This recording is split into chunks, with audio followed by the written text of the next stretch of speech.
On our previous lesson, we broke down the backstrap, the full backstrap from the tail to the back of the head into subprimal cuts into smaller pieces, steaks and chops and roasts. What we're going to do on this lesson is we're going to take and break down this hind leg. On previous lessons, we took this leg off the off the hanging carcass. We talked about what to do in warm weather. We talked about why to get the hair off. Those are all in previous lessons. In future lessons, we'll talk about pairing the right cooking method with each one of these muscles. But right now, we're going to start with this hind back left leg. And we're going to do a quick muscle ID real fast. And we've got a beautiful road map here on the outer surface to identify all of these. So this basically here is the shank, which is tough. So when you reference the meat chart, the meat identification chart with the elk chart, you can actually see these. This one here, this is what we call the sirloin tip. It's the thigh muscle. I like to call it a football. It looks like a football. This one right here is the tri-tip. Up here is the sirloin butt right along the tail. This one is the bottom round or outside round. It's very rectangular. Between the bottom or outside round and the inside or top round is the eye of the round. When you go to the meat counter, you can see all of these cuts. This one here is the heart-shaped inside top round, most tender cut on the hind leg. That sirloin butt is also tender. Back to the shank. Back to that football or sirloin tip, and then we're back to the tri-tip again. On a moose or elk caribou, they're all exactly the same. So we're going to take this apart so that you can identify and see how to follow the seams and how to take these muscles off the bone. There are multiple ways to do this. We can cook this leg whole, but we'll do all of those things in future lessons. We'll talk about how to smoke the whole leg or take shanks off and utilize the bones. But right now, we're just going to peel all these muscles off. It's nice and clean. This muscle has not been abused really bad. This one gets messed up quite a lot. There's no hair on here. There's no dirt on here. And we have a nice skin formed on here called a pellicle that is really good because we have to get rid of that fascia. When the animal's fresh and tacky and sticky, it's a little more harder to remove that, even depending on even when we take it off at a later time.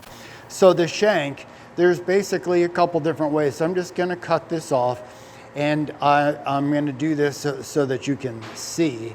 I don't always cut it up this way on the on the bench, but I want you to be able to see this, so I'm gonna do it standing up. The leg standing up, not me standing up. So we just peel this off, and the shank usually comes off.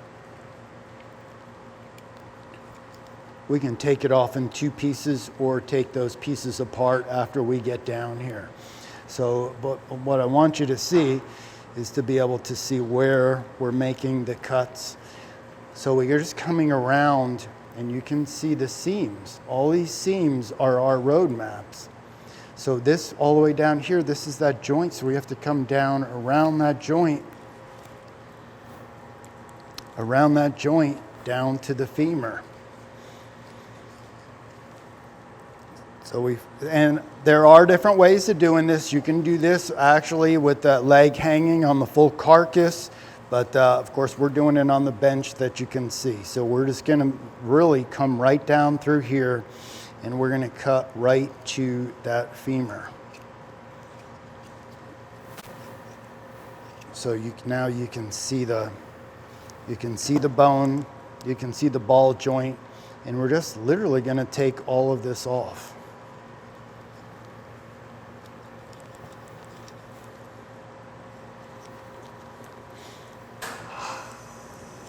So we peel this off. If you wanted to make stock, or the yuppie word for calling bone broth, it's called bone broth.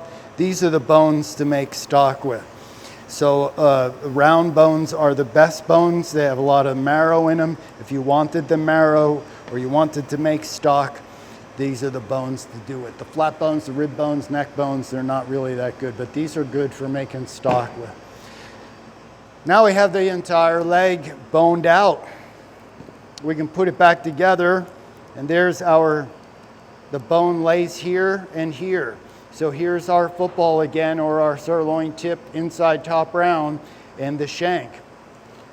We're just gonna pull this apart, and I'm just gonna do this with my fingers so that you can actually see these muscles. You can see the seams, and when the animal ages a little bit, this is a little easier to do versus when it's fresh.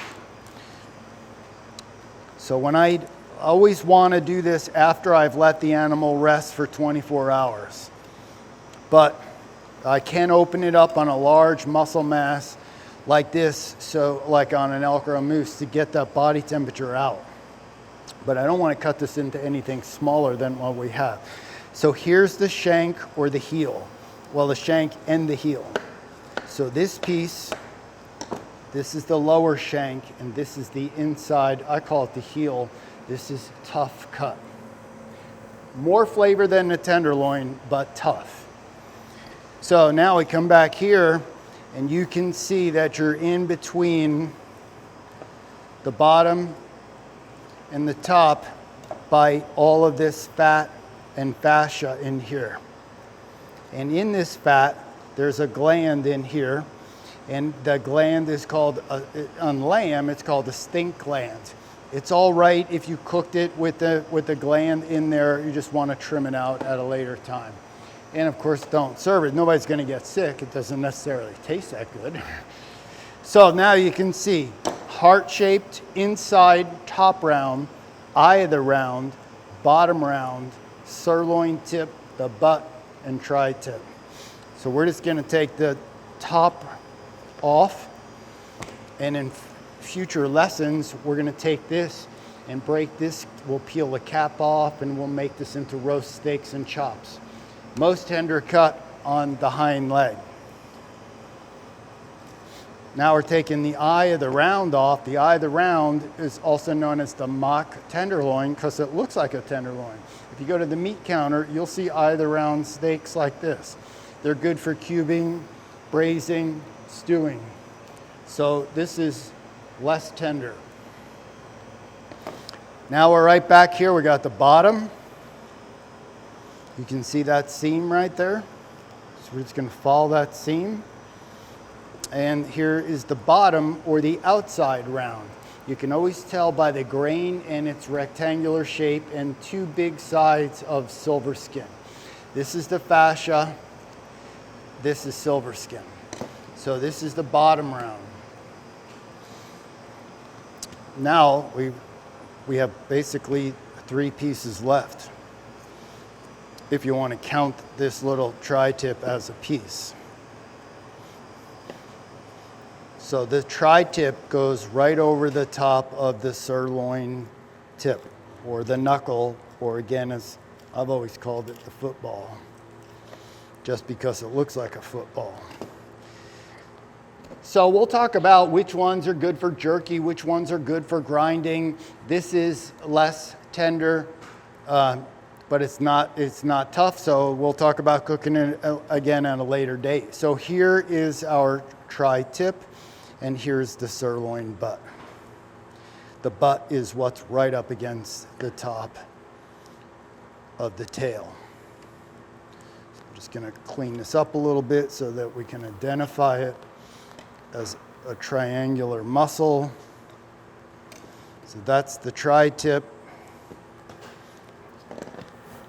And here's the butt.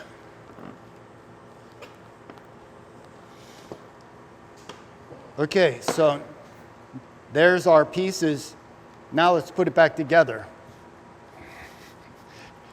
So we got the leg, we have the shanks down here, and the heel down here. We have the other part of the shank on the outside there. We have the butt up here.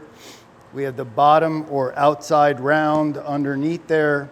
Between that is the eye of the round. Then we have the inside top round. We have the football or knuckle. We have the butt with this coming down like this. So we put it back together. Tri-tip, basically stew meat, less tender. The butt is tender. The inside top round is tender. The shank and the heel is tough. Bottom round, eye of the round, less. So these are our less tender. So we have our tough cut, our less tender, and our tender cuts from the hind leg. We'll get into how we're going to take care of these and break these down and fabricate them into different steaks, chops, and roasts, and we'll talk about cooking them in future lessons.